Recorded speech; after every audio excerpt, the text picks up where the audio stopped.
Attorney General Wagner Carr has asked that Jack Ruby be given a polygraph test to determine once and for all what prompted him to shoot Lee Harvey Oswald.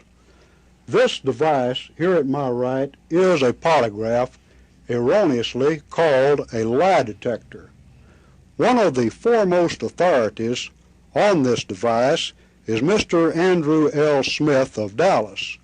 Mr. Smith heads Truth Verification, an organization which has conducted more than 200,000 such tests to determine the honesty of job applicants, verify the innocence of employees falsely accused of thefts from business firms.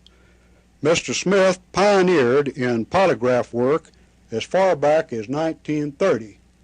I asked Mr. Smith if a polygraph test on Mr. Ruby would be valid at this time.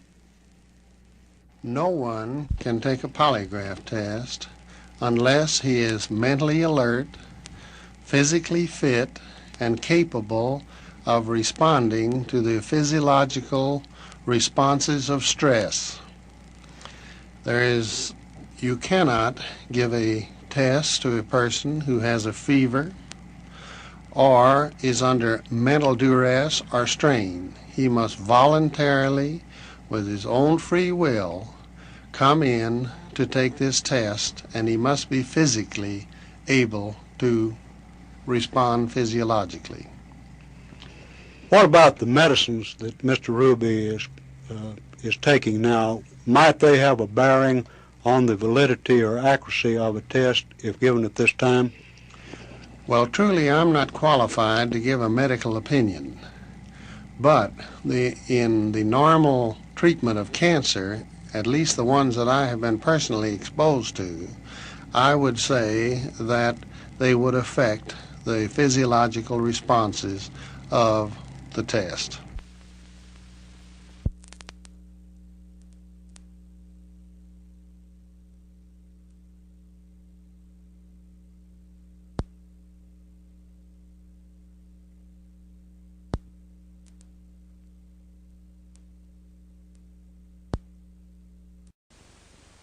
Well, at the request of Jack Ruby, the President's Commission on the Assassination of President Kennedy has today conducted a polygraphic examination.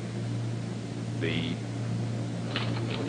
results, of course, are going to be taken to Washington, and there will be no disclosure of any sort until the Commission has analyzed the examination and come to its own conclusions. And that's all that is stateable for the press and public at this time about this matter. Why did it take so long? It took as long as it did because it was a very comprehensive examination, and such an examination to be done in a comprehensive fashion on a matter of this sort required that much time. How did you feel about this, Mr. Fowler? Were you in favor of this polygraph test? Gentlemen, I was not in favor of the polygraph test. I so advised the Commission. I advised Mr. Ruby. But as you probably know, Mr. Ruby had made this connection with Chief Justice Earl Warren prior to my entering into the case. And as I understand, Mr. Warren, in keeping with the promise that he made to Jack Ruby to give him a polygraph test, it was carried out by these gentlemen here today. You feel that this will be hurtful to your appeal?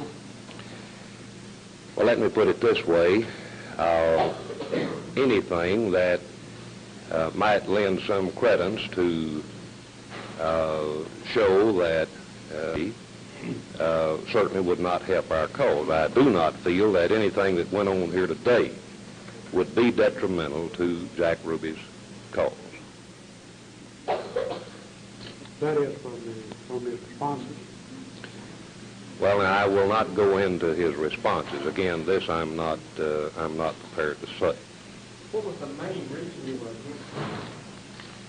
here? The background of this, as you probably know, we have contended in the past, we will contend in the future, that Mr. Ruby is of unsound mind and is incapable at this time of carrying on and conducting his own affairs. And for this reason, we felt, and so advised Mr. Ruby, that he should not do this. But he absolutely insisted on it. This was his act, and his act alone. I could have no control whatsoever over Mr. Ruby.